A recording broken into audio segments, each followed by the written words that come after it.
الرحيم شهر رمضان الذي أنزل فيه القرآن عن سلمان رضي الله تعالى عنه قال قال رسول الله صلى الله عليه وسلم قد أظلكم شهر عظيم وهو شهر المواساة وهو شهر الصبر من تقرب فيه بخصلة كان كمن أدى فريضة فيما سواه ومن أدى فيه فريضة كان كمن أدى 70 فريضة فيما سواه رواه الإمام الهمام ابن حبان في مسنده صدق الله العظيم وبلغنا رسوله النبي الأمي الكريم ونحن على ذلك لمن الشاهدين والشاكرين والحمد لله رب العالمين۔ معزز دوستو، رمضان المبارک صرف ایک جمعے سے بعد میں شروع ہو رہا ہے، چند ہی دن رہ گئے ہیں، شاید شعبان کا ہم ایک جمعہ پڑھیں اور اس کے بعد رمضان المبارک کی ابتدا ہو جائے۔ میں آج کے جمعہ میں آپ کی خدمت میں چند وہ باتیں عرض کروں گا جس سے ہمیں رمضان المبارک کی تیاری میں فائدہ ملے گا۔ یہ بات یاد رکھیں کہ حضور پاک صلی اللہ علیہ وآلہ وسلم رمضان المبارک کی باقاعدہ تیاری 1-2 مہینے پہلے سے شروع فرما لیتے تھے۔ حدیث پاک میں ہے کہ جب اللہ کے رسول رجب کا چاند دیکھتے تو ماہ رجب میں ارشاد فرماتے اللہم بارک لنا فی رجب و شعبان و بلغنا رمضان، میرے مولا شعبان اور رجب میں برکت عطا فرما، ایسی برکت کہ ہم اس برکت کو لے کر رمضان تک پہنچ جائیں۔ آپ علیہ السلام کی یہ دعا کا معمول تھا۔ پھر حدیث پاک میں ہے رسول اللہ صلی اللہ علیہ وسلم شعبان کے پہلے 15 دنوں میں کثرت سے روزے رکھتے تھے۔ اماں جان عائشہ رضی اللہ تعالیٰ عنہ کا فرمان ہے کہ رمضان المبارک کے علاوہ اگر کسی مہینے میں مسلسل میں نے روزے رکھتے حضور کو دیکھا ہے وہ تو شعبان کا پہلا حصہ ہے۔ شعبان کے 15 دنوں کے بعد حضور پاک علیہ السلام نے عام طور پہ روزہ رکھنے سے منع فرمایا کہ اس میں کمزوری آ جائے گی، پھر رمضان کی کما حق کو تیاری نہیں ہو سکے گی۔ لیکن اس کا یہ مطلب نہیں ہے کہ رمضان کی ابتدا سے پہلے روزے حرام ہو جاتے ہیں، حرام نہیں ہے، یہ صحت کو، شفقت کو، طبیعت کو دیکھ کے اللہ کے رسول نے منع فرمایا تھا۔ کسی بندے کا معمول مسلسل روزے کا ہو نا تو اس کو کوئی منع نہیں ہے۔ پھر شعبان کے مہینے میں حضور پاک صلی اللہ علیہ وسلم باقاعدہ وعظ فرماتے، صحابہ کرام کو جمع فرماتے شعبان کے آخر میں، اور پھر رمضان کے فضائل بتاتے، رمضان کے مسائل بتاتے، رمضان المبارک میں کس کس کی بخشش ہونی ہے اس کا ذکر فرماتے، اور کون بد نصیب رمضان جیسے مہینے میں بھی اللہ سے مغفرت نہیں پا سکتا اس کی نشاندہی فرماتے، گناہوں سے توبہ کی بات فرماتے، اور پھر حضور پاک صلی اللہ علیہ وآلہ وسلم رمضان المبارک کی ابتدا فرماتے تھے۔ تو آج ہم حضور پاک کے دور سے 1400 سال دور ہو چکے ہیں، تو طبیعتوں میں بھی فرق آ گیا ہے اور نیتوں میں بھی فرق آ گیا ہے، تو باقاعدہ سمجھانا بتانا پڑتا ہے۔ عام بندوں کو تو یہ بھی نہیں پتہ ہوتا کہ ابھی شعبان ہے۔ یقین مانیں ہم نے بزرگوں کو دیکھا ہے، میں اپنے والد محترم رحمہ اللہ کی بات کروں نا تو رمضان سے پہلے مہینوں میں بھی ہمیں رمضان کا ماحول گھر میں ملتا تھا۔ ہم اپنے بزرگوں کو دیکھیں نا، آپ حضرات بھی اگر گھر میں اپنے بزرگوں کے معمولات پر غور کریں تو ایسے ہی نظر آتا ہے کہ وہ رمضان المبارک کی باقاعدہ ترتیب رکھتے، اس کے بارے میں غور و فکر رکھتے، بچوں کو سمجھاتے، روزے کے مسائل بتاتے۔ اگرچہ بچوں نے روزے نہیں رکھنا لیکن انہیں سمجھاتے سحری کیا ہوتی ہے، افطاری کیا یہ ایک مائنڈ سیٹ دینا ہوتا تھا۔ آج ہم اس سے بہت دور ہو گئے ہیں۔ تو میں اس حوالے سے چند چیزیں میں نے نوٹ کی، تو میں نے کہا میں آپ کی خدمت میں 2-4 باتیں عرض کروں جس سے بڑوں کو بھی فائدہ ہو اور چھوٹوں کو بھی فائدہ ہو۔ رمضان المبارک میں ہم کوشش کریں کہ ایسی ترتیب طے کر لیں جس میں ہمارا وقت ضائع نہ ہو۔ وقت ضائع ہونے کا مطلب کیا ہے؟ جسے ہم کہتے ہیں نا میں ٹائم پاس کر رہا تھا، وہ ٹائم فیل ہو رہا ہوتا ہے۔ ہم سمجھتے ہیں ٹائم پاسنگ ہے، وہ ٹائم پاسنگ نہیں ہے۔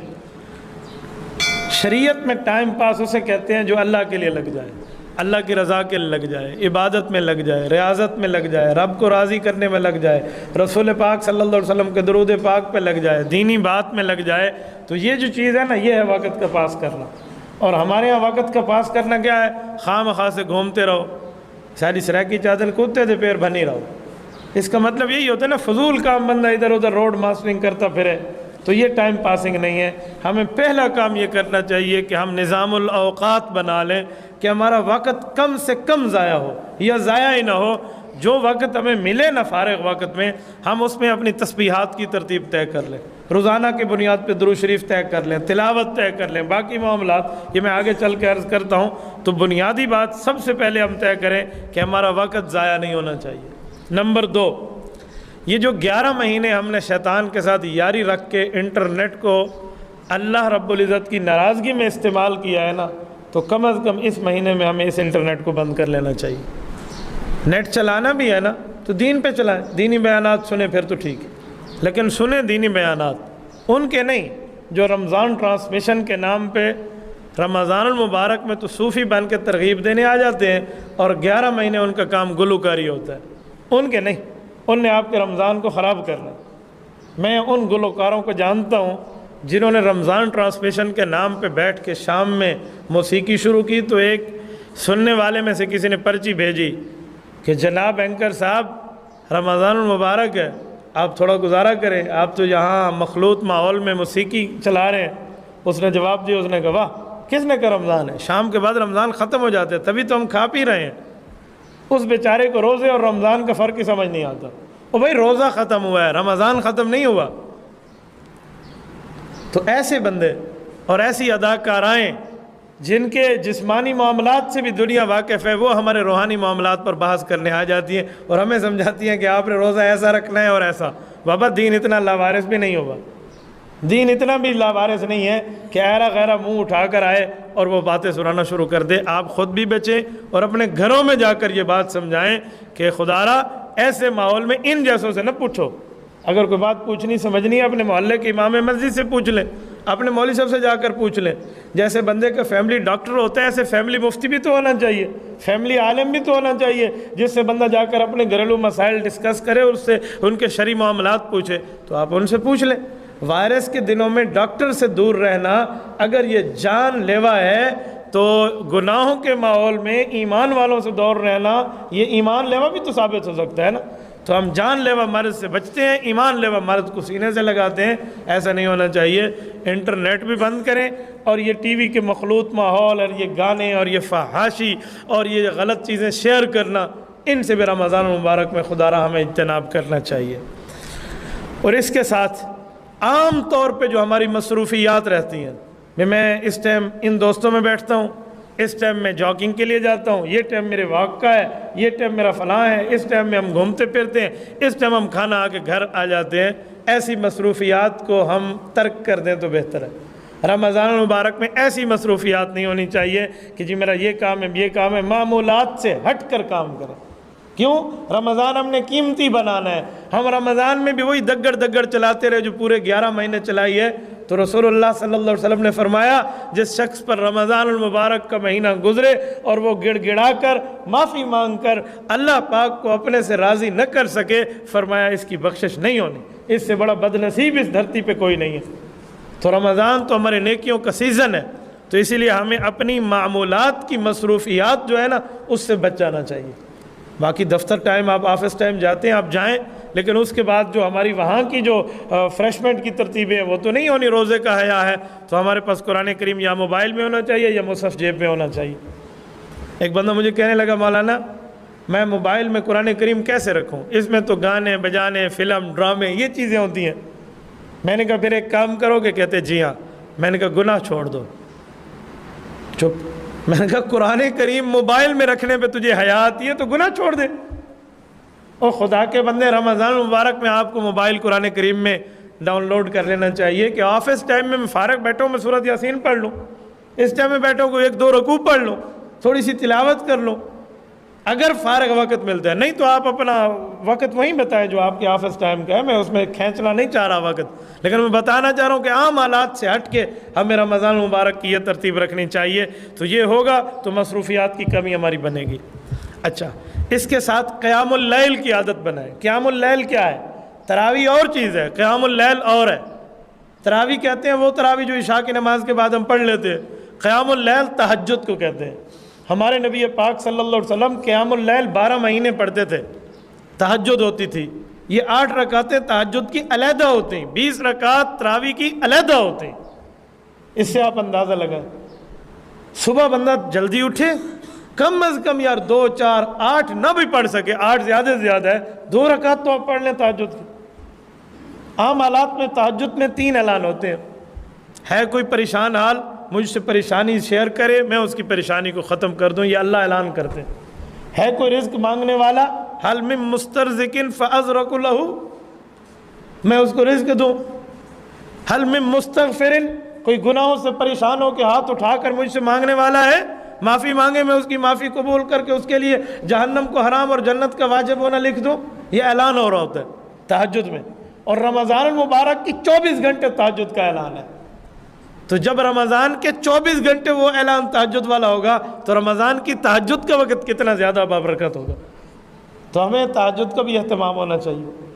آج کل بندہ سحری میں اٹھتا اس وقت ہے جیلے اللہ بھویں انہوں گلاس پانی دا تینوں چاہ تینوں بسکٹ تینوں، یہ ہمارے حال ہوتے ہیں۔ تو اس وقت کس نے پڑھنے دو نفل تو کہیں پڑھنے تہجد۔ تو ہمیں یہ مصروفیات دن کی ہم تبدیل کریں گے نا تو اس وقت مانگنے کا وقت ملے گا، یقین مانیں۔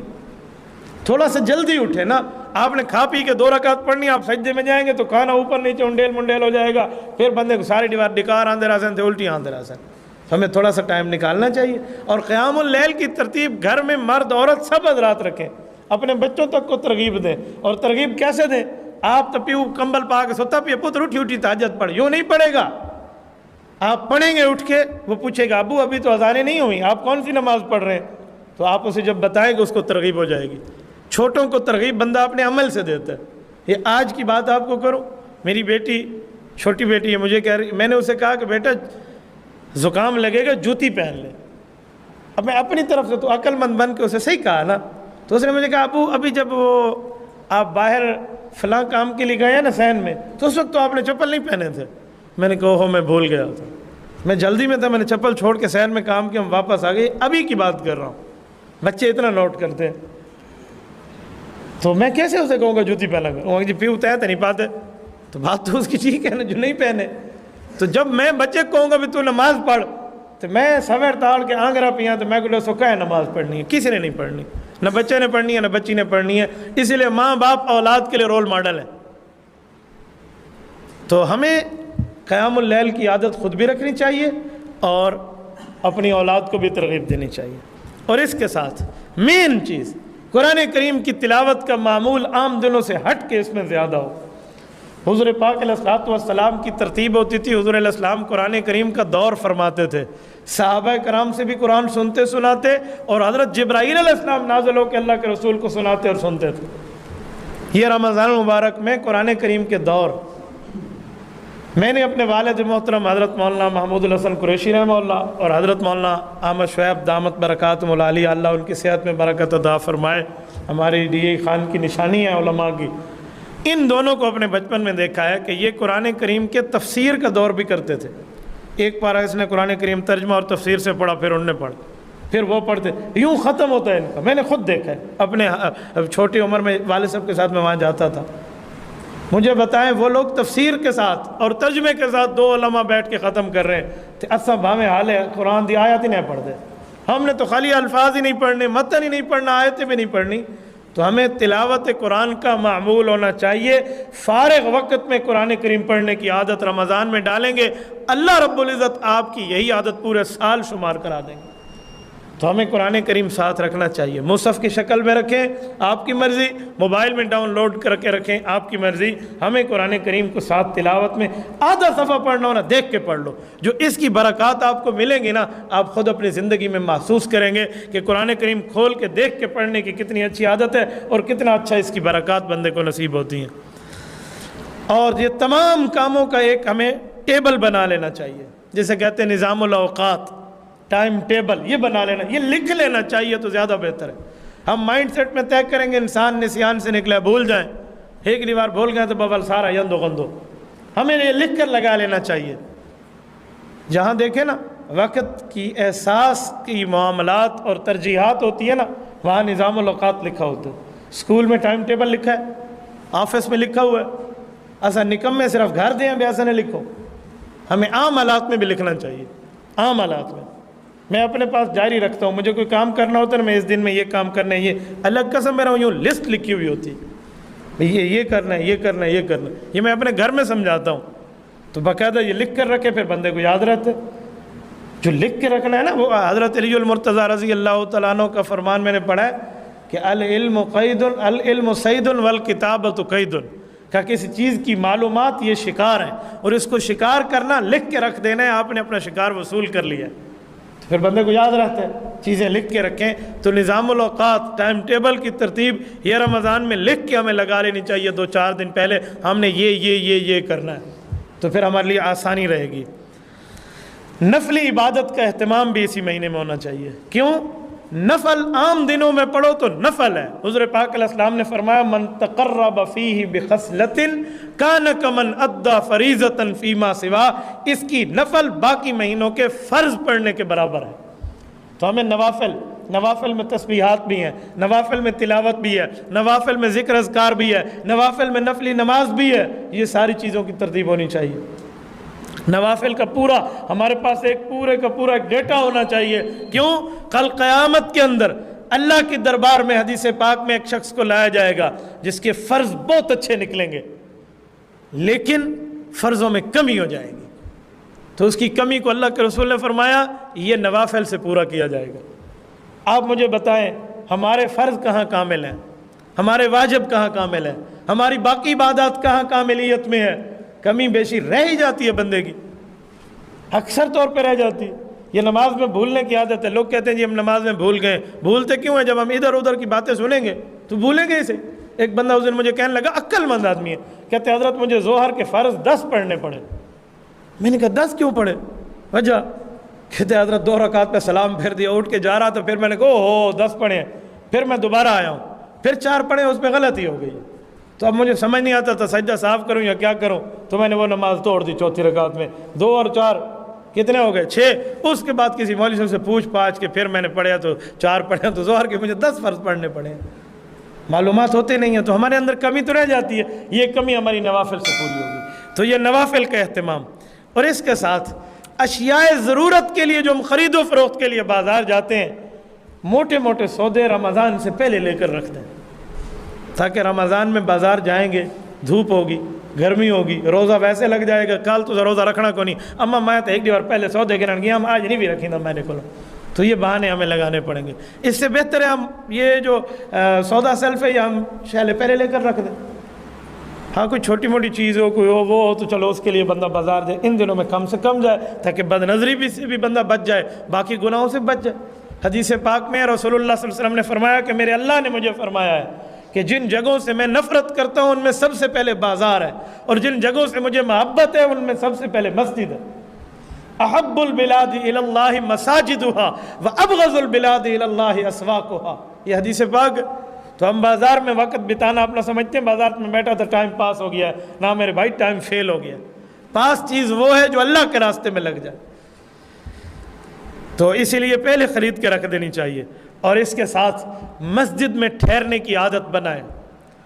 المؤمن فی المسجد کالسمک فی الماء والمنافق فی المسجد کالطیر فی القفص، فرمایا جیسے ایک پرندے کو پکڑ کے آپ پنجرے میں رکھ دیں، وہ اڑتا ہے، پھڑپھڑاتا ہے، بھاگتا ہے میں یہاں سے نکلوں، فرمایا جس بندے کی مسجد میں حالت یہ ہو وہ بندہ منافق ہے۔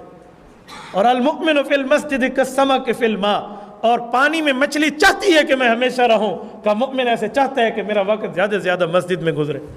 تو مسجد میں زیادہ اوقات گزارنا، اس کے لیے نظام بنانا۔ رمضان بہت اچھا مہینہ ہے، اذان ہمیں مسجد میں آ کر ملے، یا اذان ملے اور دوڑ کے آئیں۔ عام دنوں میں اگر اذان کے بعد تھوڑی سستی ہو جاتی تھی، ہمیں رمضان میں یہ نہیں ہونا چاہیے۔ اگر ہم مساجد میں آنے کا یوں معمول اس مہینے میں بنا لینا، باقی مہینے اللہ پاک ہمارے اس بالکل صحیح گزار دیں گے۔ کیوں؟ یہ فطرت ہے کہ رمضان جیسے گزرے گا باقی سال ویسے گزرے گا۔ یہ للہیت سے، تقوی سے، پڑھ پڑھ کے اللہ کی عبادات سے گزرا تو وہ بھی ایسے، اور اگر یہ غفلت سے گزرا تو اللہ نہ کرا رمضان مبارک کے بعد پورا سال بھی غفلت سے گزرے گا۔ تو اس لیے بہتر ہے کہ ہمیں اس کے اندر معاملات ٹھیک رکھتے ہوئے یہ چیز بھی زیادہ ہونی چاہیے کہ ہم مسجد میں ٹھہرنے کا، مسجد میں بیٹھنے کا ماحول بنا۔ مسجد فرشتوں کا ماحول ہے۔ ہم لوگ سمجھتے میں کو تو ایک فرشتے دی خواب زیارت ہے، یہ میں خوش تھی گیا، خواب میں فرشتے کی زیارت تو بندہ خوش ہو جاتا ہے۔ تو مسجد کے ماحول میں آپ بیٹھیں، حدیث پاک میں نہیں ہے کہ آپ نے کچا پیاز کھا لیا تو فوراً مسجد نہ آؤ، کیوں؟ اس پیاز کی بو سے فرشتے کو تکلیف ہوتی ہے، تو اس کا معنی اتنا فرشتوں کا ماحول ہے نا، تو مساجد تو فرشتوں کے ماحول کی جگہ ہے، تو ہمیں ادھر بیٹھنے کی عادت بنانی چاہیے، اور پھر خود کو ہم دیکھیں کہ ہمیں مسجد میں کتنا سکون ملتا ہے۔ تو مؤمن ہونا یا نہ ہونا، اللہ ہر مسلمان کو مومن رکھے، ہمیں خود بھی احساس ہو جائے گا کہ ہم کتنے پانی میں، کتنے بھی ساؤتھی تھے، کو سمجھ آوے نہیں ہے پہ مسجد باون دی ترتیب کے۔ دو باتیں ہیں ذرا ذہن میں رکھیں، ایک ہے صدقہ کرنے کی عادت، ایک ہے بچوں کے ہاتھوں صدقہ دینے کی عادت۔ یہ دو عادات ہمیں اپنانی چاہیے۔ جن کی اولاد نہیں ہے چلو وہ تو صدقہ خود اپنے ہاتھ سے دیں، کہتے ہیں اس سے عمر میں برکت آتی ہے، اس سے رزق میں برکت آتی ہے، اس میں صحت میں برکت آتی ہے جب بندہ اپنے ہاتھ سے دیتا ہے۔ اور اپنے چھوٹے بچے ہیں نا، آپ کی اولاد ہے، ان کو عادت دیں وہ اپنے ہاتھ سے لیں، اور بچے جا کر فقیر کو، کسی یتیم کو، کسی مستحق کو جا کر دے دیں۔ پیشہ ور گداگروں کی بات نہیں کر رہا، مستحق کی بات کر رہا ہوں۔ تو مستحقین تک جا کر ہمیں دینا چاہیے۔ تو اپنے بچوں کو عادت ڈالیں، اگر آپ اپنی اولاد کو عادت ڈالیں گے، کل پوری زندگی جب تک وہ صدقات دیتے رہیں گے، اگر ہم اس دنیا میں نہ بھی رہے تو نامہ اعمال قبر میں ہمارا یہ کھلا رہے گا۔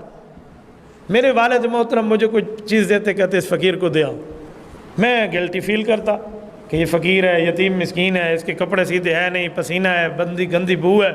میں نے امی کو آ کر ایک دو دن یہ کہا کہ ابو کو فقیر کو دینا ہے تو آپ خود دے دیا کرو۔ مجھے کہتے تو جا کر دیا، میرا سکا لگتا ہے، میں کیوں دوں اس کو؟ تو والدہ نے بھی ابو کو کچھ نہیں کہا، اور والد سے اپنے بھی اس بات کو نہیں چھوڑا، وہ ایسے ہی کرتے رہے۔ مجھے آج سمجھ آتا ہے کہ ہمارے والد محترم مجھے اس کی پسینے کی بو کے لیے نہیں بھیجتے تھے، وہ عادت کے لیے بھیجتے تھے۔ تو اسی لیے اپنے بچوں کے ہاتھوں میں آپ یہ ترتیب بنائیں، آپ یہ بنائیں گے نا، یقین مانے بندے کو فائدہ ہوگا۔ میں اپنے گھر والوں کو لے کے ایک ڈاکٹر کے پاس تھا، تو ابھی نمبر میں تھوڑا ٹائم تھا، تو باہر ہم ٹھہرے تھے، ساتھ ایک دودھ والے کی دکان تھی، تو ایک کتا بالکل پیاسا بیٹھا تھا، وہ ہانپ رہا تھا۔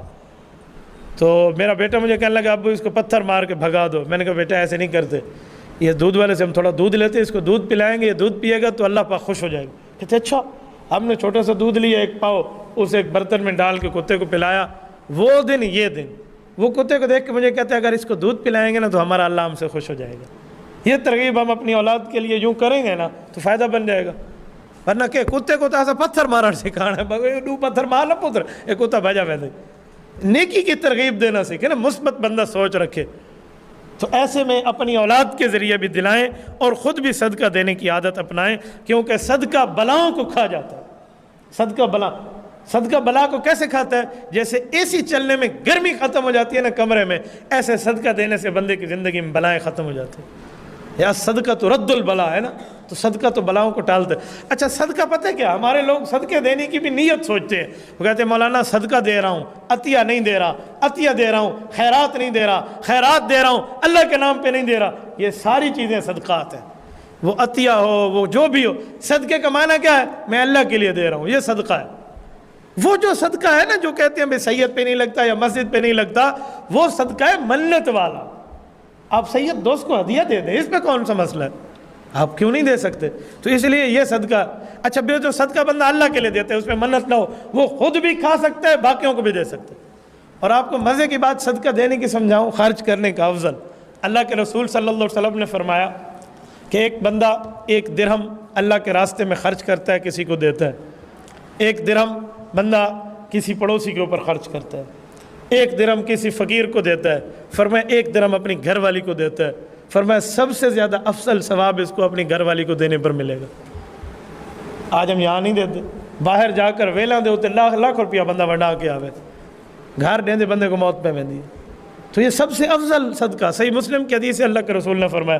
تو ہمیں اس پہ بھی دیکھنا چاہیے، ہمیں اپنے گھر پہ وسعت کرنی چاہیے۔ ہم گھر پہ، میں ایک جملہ کہتا ہوں سنیں، آپ اپنی بیوی پر وسعت کر کے دیکھیں اللہ آپ پہ کھولتا کیسے نہیں ہے معاملات کو۔ اپنی بیوی کو دوسروں کا محتاج بناتے ہیں لوگ، وہ اپنی ماں سے مانگ رہی ہوتی ہے، اپنے والد سے مانگ رہی ہوتی ہے، اپنے بھائی سے مانگ رہی ہوتی ہے، قرضہ مانگنے کے لیے پڑوسن کے پاس گئی ہوئی ہے، اپنی دیورانی سے مانگ رہی ہوتی ہے۔ شرم سے ڈوب مرنا چاہیے اس خاوند کو جو اپنی بیوی کو بھی اس کے پاؤں پہ کھڑا نہیں کر سکتا۔ ہمیں اس طرح دینا چاہیے تاکہ وہ دینے والی بنے۔ ہمیں کچھ ایسا بھی اس کو دینا چاہیے، بھئی میں گھر میں نہ ہوں، کوئی فقیر عورت آئے، کوئی مستحق آئے تو اسے اس مال سے دیتی رہا کر۔ تو ہمیں دوسرے کو عزت دے کر اپنے گھر کے معاملات کو صحیح رکھنا چاہیے. تو یوں ہونا چاہیے ہمیں یہاں بھی رکھیں. یہ ایسا صدقہ ہے جس پہ آپ کو ثواب بھی زیادہ مل رہا ہے, اجر بھی مل رہا ہے, تو نہ ہینگ لگے نہ پھٹکڑی ترانگی چوکھا آگے, تو اس میں تو زیادہ فائدہ ہے. تو اس طرح کے صدقات بھی آپ ساتھ شامل رکھا کریں. ان مطلب یہ نہیں بھی سارا زال کو گوانڈی کو کشری نیوڑا, اس کے لیے بھی ساتھ آپ رکھیں گے. لیکن ایک راستہ میں نے آپ کو جو اچھا سا حدیث پاک میں, یہ بھی آپ کو ساتھ دلا دیا. اس کے ساتھ ذکر اللہ کی کثرت, اپنی زبان میں ذکر اللہ, اللہ اللہ ہو, لا الہ الا اللہ ہو, سبحان اللہ ہو, الحمدللہ ہو, استغفر اللہ ہو, اسی کے ساتھ درود پاک ہو. یہ سارا ذکر اللہ ہے جس سے اللہ یاد آ جائے, وہ سارا ذکر ہے. درود پاک بہت, حضور پاک علیہ الصلوۃ والسلام نے فرمایا کثرت کرو. کثرت کسے کہتے ہیں؟ ان لمیٹڈ, جو آپ کی ان گنت ہو, آپ کی گنتی میں نہ آئے. تو ہمیں ایسا ماحول رکھنا چاہیے کثرت کے ساتھ, جتنا پڑھیں جتنا لگائیں. اور کھانے کی مقدار میں کمی کر لینی چاہیے, یہ یاد رکھیں. ان دنوں میں ہم کھانے کی مقدار بڑھا دیتے ہیں. بابا تھوڑا سا سوچیں, ہمارے ہاں ہم بندے کی ترتیب کیا ہے؟ بھی میں دن میں 10 گلاس پانی پیتا ہوں نا 24 گھنٹے میں, لہٰذا اب سحری ہے نا چھین تو پیونے, ہم 6 گلاس اکٹھے پانی کے پی لیں گے. بھائی ہم انسان ہیں, ہم اونٹ نہیں ہیں. وہ اونٹ ہے جو اپنے اندر پانی سیونگ کا پاور رکھتا ہے. دوسرا انشاءاللہ 10 بجے تک چھوٹے پیشاب میں سارے پانی تو فارغ ہو سکے. 10 بجے تک بندے نے واش روم اٹینڈ کر کے اس پانی سے علیحدہ ہو جانے. ہمارے اندر وہ واٹر پمپ نہیں لگا ہوا, سیونگ کی ٹینکی نہیں ہے جو اونٹ میں ہے. ہم نے وہی 1-2 گلاس ہی پینے, بس بہت ہے. یہ آپ زیادہ پانی پئیں گے, اس سے آپ کے جسم میں زیادہ سستی بھی آئے گی, اور آپ تلاوت میں باقی معاملات میں آپ آگے نہیں چل سکیں گے. یہ جو ہم سمجھتے ہیں نا کہ آگے نہیں پینا لہٰذا پہلے سے پی لوں, بابا اللہ چاہتے ہیں کہ تمہیں پیاس لگے, رب العزت چاہتے ہیں کہ تم بھوکے رہو. ہم کہتے ہیں نا اللہ روزہ ہی رکھنا ہے تو دب کے کھانا ہے, یوں نہیں ہے. حدیث پاک میں جب بندے کو بھوک لگتی ہے روزہ دار کو, اور اس کے جسم سے بھوک کی وجہ سے ایک اسمیل ہوتی ہے, فرمایا لخلوف فم الصائم اطیب عند اللہ من ریح المسک. فرماتے ہیں اللہ یہ جو اسمیل ہے نا یہ مجھے ریح مسک کستوری سے زیادہ محبوب ہے. رب چاہتے ہیں کہ یہ ہو, ایسا کہ جی نہیں 6 نہیں 8 گلاس پی سا میں. تو یہ ہمیں پینے میں بھی کمی رکھنی چاہیے, کھانے میں بھی کمی رکھنی چاہیے. اور افطاری کے وقت بھی میں نے بعض بندوں کو دیکھ کے وہ افطاری کرتے ہی پانی سے, نہ بابا آپ کھانے والی چیز سے افطاری کریں. کیوں؟ آپ نے پانی پہ زور لگا لیا نا, آپ کی تراویح ٹھیک نہیں ادا ہو سکے گی. آپ پی لیں پانی, آپ کی تراویح یا نماز عشاء کی چلی جائے گی, یا سستی میں تو اللہ میں بیٹھے رہو, امام رکوع کرے تو چلو اللہ اکبر رل بجا, ہماری یہ ترتیبیں بنے گی. تو ہم پھر جب پانی زیادہ پئیں گے افطاری میں ہماری تراویح نہیں. آپ پانی پئیں ترتیب سے پئیں, افطاری کے بعد زیادہ اس وقت پینے کے بجائے سحری کے تراویح کے بعد پی لیں. تھوڑا کم ترتیب رکھیں تاکہ آپ کی تراویح برکت والی ہو جائے, قیام اللیل ہو سکے آپ کا. تو اس میں کھانے پینے میں بھی کمی رکھنی چاہیے. اور اس کے ساتھ اہل خانہ کی ذہن سازی بھی کرتی رہنی چاہیے. اہل خانہ کی ذہن سازی روزانہ کی بنیاد پر کہ روزے کا یہ ثواب ہے, یہ اجر ہے. یہ اس کی آسان ترتیب آپ کو بتاؤں. فضائل اعمال ہر گھر میں تقریباً موجود ہے. حضرت شیخ زکریا رحمۃ اللہ علیہ کی اردو میں حدیث پاک کی ایک ذخیرے کو جمع کر دیا گیا. حدیثوں کا سمندر موجود ہے, ہر صفحے پہ 15 20 30 حدیث ہے. ایک حدیث میں آتے ہیں, ایک حدیث میں آتے ہیں, ایک حدیث میں آتے ہیں, یوں کر کے حضرت شیخ الحدیث رحمہ اللہ نے ایک ذخیرہ جمع کر دیا. اس کی ایک چھوٹا حصہ ہے جسے کہتے ہیں فضائل رمضان. یہ لے لیں یا پوری فضائل اعمال رکھ لیں. اس سے فضائل رمضان کی گھر میں آپ دیکھ لیں بھی اتنی حدیثیں ہیں, 30 ہے نا, روزانہ ایک حدیث پڑھ کے ایک صفحے کی سنا دوں گا. تو یہ ترغیب بھی رہے گی اور روزہ رکھنے کا مزہ بھی آئے گا بندے کو. اب بندے کے سامنے فضائل ہو نا, پھر عمل کرتے ہیں بندے کو اچھا بھی لگتا ہے. میں نے دیکھا ہے عمروں کے سفر پہ لوگ جاتے ہیں, فضائل سامنے نہیں ہوتے, وہ کہتے ہیں جلدی جلدی 7 چکر مارا تھے ہوٹل ایوان کے سامنے. میں نے خود دیکھا ہے, ایک بندہ کہہ رہا تھا جلدی جلدی مرڑا کڈا, یہ لفظ کہہ رہا ہے جلدی جلدی یہ طواف سے فارغ ہو جائے, میں نے ہوٹل میں سونا ہے, میں تھکا ہوا ہوں. حالانکہ ایک قدم پر 500 سال جہنم سے دوری ہے, ایک قدم پہ. بہتر ہے کہ ہم لمبے سے لمبا چکر رکھیں تاکہ میں جہنم سے جتنا زیادہ دور ہو سکوں. لیکن ایک بندے کے سامنے فضائل ہیں ہی نہیں تو یہ کوئی آخری بھی جان چھوڑا ہوا 7 پھیرے مارا تو میں سام پاؤں, یہی کہے گا نا. فضائل سامنے نہیں ہو تو بندے کو عبادت کا مزہ نہیں ہے. تو فضائل سامنے ہونے چاہیے. فضائل رمضان لے کر گھر میں اس کے لیے آپ بڑے بیٹے کو کہہ دیں, بڑی بیٹی کو کہہ دیں, یہ خود پڑھیں, یا گھر والے کو کہہ دیں بھی 5 منٹ اس کی تعلیم ہوگی, آپ بیٹھ جائیں, آپ دیکھیں کہ رمضان گزرتا کیسے ہے. اللہ کی قسم جو اس میں بندے کو فائدہ ہوتا ہے. اور اس کے ساتھ قیلولہ کرنا سیکھیں. دوپہر کے وقت ظہر کے بعد کر لیں یا ظہر سے پہلے. اصل میں تو یہ ہے گرمیوں میں جب ظہر لیٹ ہوتی ہے ظہر سے پہلے 15 منٹ کیوں نہ سونا ہو قیلولہ یہ ہونا چاہیے. اس سے کیا فائدہ ہے؟ حضرت حفصہ رضی اللہ تعالیٰ عنہ کو اللہ کے رسول نے فرمایا حفصہ اس سے تہجد میں اٹھنے میں فائدہ ملتا ہے. ام المؤمنین رضی اللہ عنہ. تو قیام اللیل مضبوط کرنا ہے نا تو قیلولے کی 15 منٹ کی نیند ہو لیکن ہو. میں نے ایک ویڈیو دیکھی ہے انجینئر سارے بیٹھے ہوئے ہیں, یہ چائنا کی بات ہے, دوپہر کا وقت ہوا نا تو ان لوگوں کو 5 سے 10 منٹ سونے کے لیے ٹائم ملتا ہے جو وہ اپنا کمپیوٹر بند کر کے اس پر لیٹ جاتے ہیں. یہ غیر قوموں نے اپنا لیا ہے اور ایسا سے بیٹھے ہیں. خیر ایسا کو نبی بشکوے سی ایسا عاشق ہے, ہم نے یہ طریقہ رسول اللہ کا نہیں دیکھ لو. بابا بخشش ملنی ہے, سفارش ملنی ہے, لیکن اپنا مکالا تو نہ ہوئے نا ایسا نا, ہم تو کچھ کر کے جائیں. تو یہ چیز بھی ساتھ رکھیں اور اس کے ساتھ نیند کے اوقات اس مہینے میں کم سے کم رکھیں. بس یہ 6 گھنٹے جو سنت ہے نا یا 8 گھنٹے میڈیکل کی ہے بس اسی کے حد تک رہے, زیادہ نیند نہ بڑھا. بندہ روزہ رکھتا ہے تو فجر لے چادر تاڑ کے سامپو سی ہاں صاحب جمعے جالی مسجد 3 بجے نماز پڑھ سوتے ہیں مانچ. ہم یہ لوگ ہیں.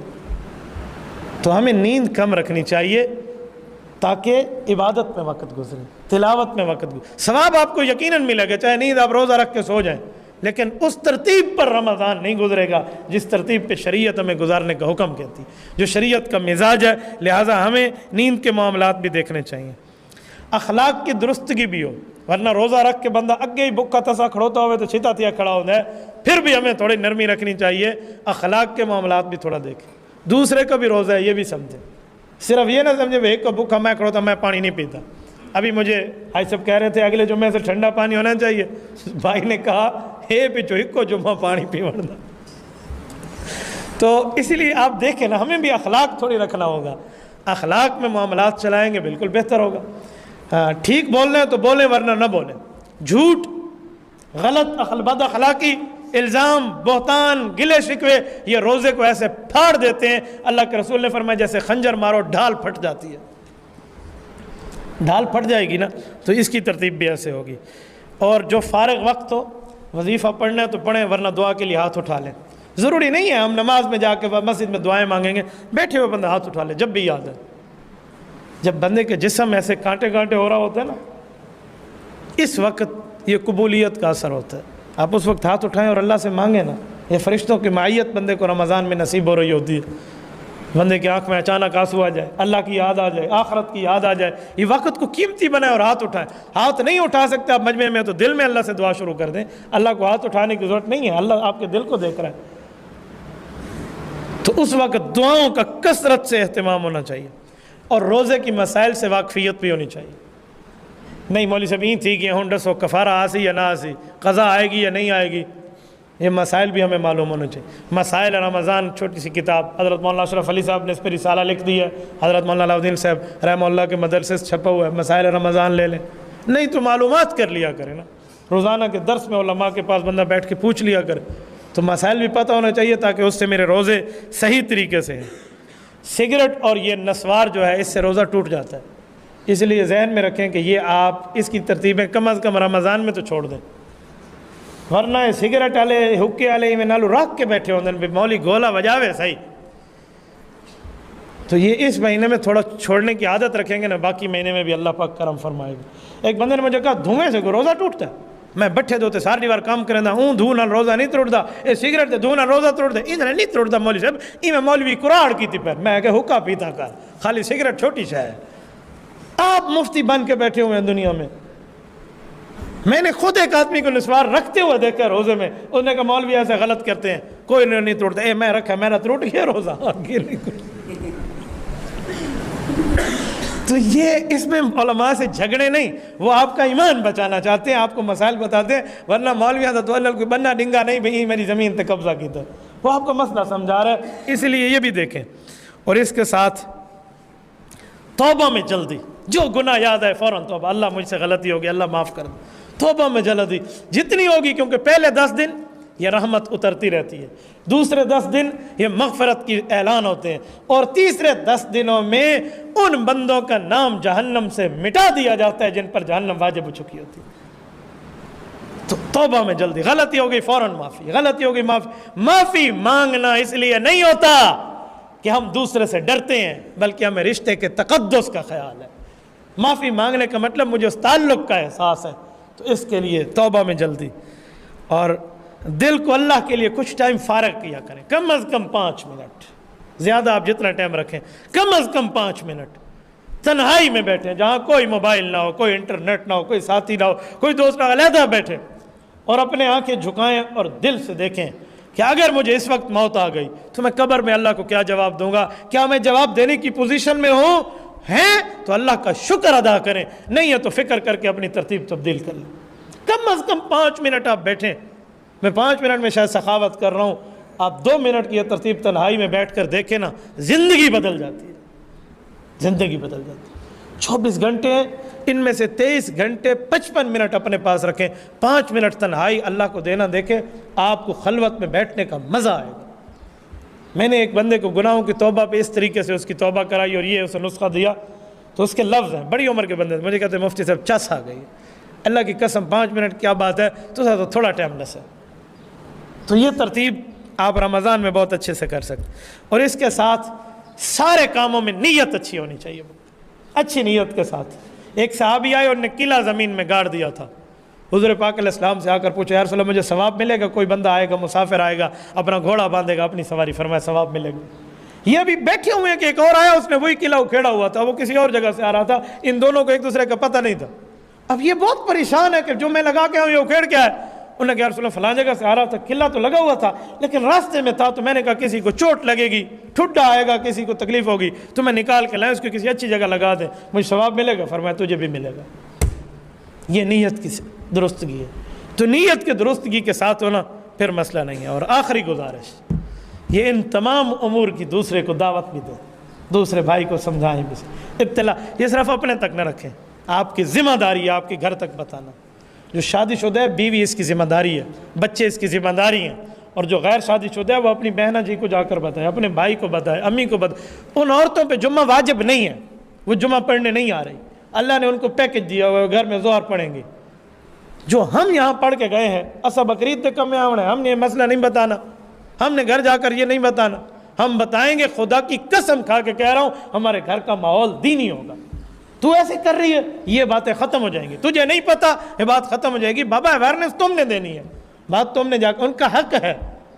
صحابہ کرام حضور پاک علیہ السلام کے پاس آتے، جو مسائل سنتے وہ گھر والوں کو جا کر سمجھاتے، بیراور کراتے، روشناس کراتے، بتاتے ان کو، یہ ہماری ذمہ داری ہے، ہم بتائیں۔ ہاں ڈنڈا نہ اٹھائیں، آپ کی بڑی بہن ہے، وہ آپ کی بات نہیں مانتی تو ڈنڈا چاہ کے بیٹھتی، ڈنڈے اٹھانے کی بات نہیں، بابا آپ ایڈمنسٹریٹر نہیں ہیں، آپ نے مسئلہ بتانا ہے، منوانا نہیں ہے، آپ نے ترغیب دینی ہے، آپ نے سمجھانا ہے۔ ہم خود کے 1000 گناہوں کے باوجود اپنے سے پیار کرتے ہیں اور دوسرے کے ایک گناہ سے اس پر نفرت کرنا شروع کر دیتے ہیں۔ یوں نہیں ہے کہ اپنی غلطیوں کا وکیل اور دوسرے غلطیوں کا جج بن جاؤ، ہمیں تھوڑی سی معاملات بھی دیکھنے چاہیے، کریں گے انشاءاللہ۔ یہ چند چیزیں میں نے آپ کی خدمت میں عرض کی ہے بطور مذاکرہ، تاکہ ہم بھی اس پر عمل کریں، آپ بھی عمل کریں، اپنے دوستوں تک شیئر کریں، آپ لے کر آگے پھیلائیں۔ اگر آپ کو یہ ساری باتیں یاد نہ رہی ہونا تو میرا یہ گفتگو براہ راست نشر ہو رہی ہے، فینز آف مفتی عبدالواحد قریشی لکھیں، آپ کو پیج پر اس سے شیئر کر لیں، ٹھیک ہے، لیکن رمضان سے پہلے تک یہ ڈاؤن لوڈ کر کے رکھ دیں، ورنہ تو آگ سو بھی تمہارے بیان سننے واسطے میں وائی فائی آن کیتا ہوا آئی تو اور 4 کام بھی ساتھ ہو جائیں گے، اسی لیے ڈاؤن لوڈ کر کے رکھ لیں تو بہتر ہے۔